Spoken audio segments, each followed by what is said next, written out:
This video explores why Buddha found the concept of a single creator God untenable and examines modern parallels, specifically in quantum uncertainty, to see where such analogies hold up and where they reach their limits.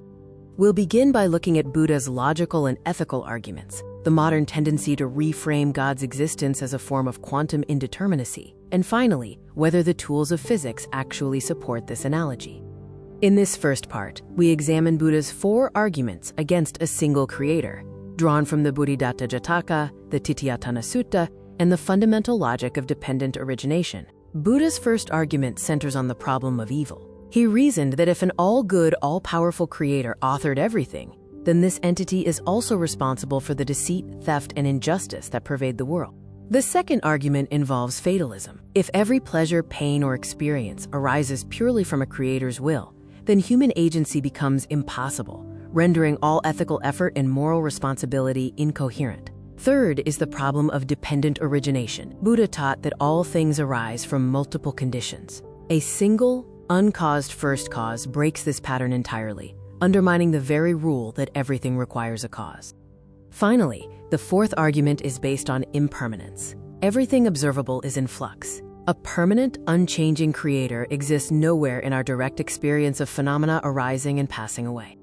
To summarize, Buddha's critique isn't simply a denial of existence. He argues that a single creator fails as an explanation because it conflicts with observed reality, ethics, and the nature of causality itself.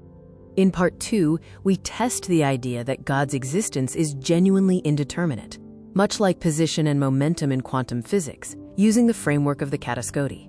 The kataskoti is Buddha's 4-cornered logic. When faced with questions he considered malformed, he refused to accept any of the standard binary choices, choosing instead to reject the entire framing of the question.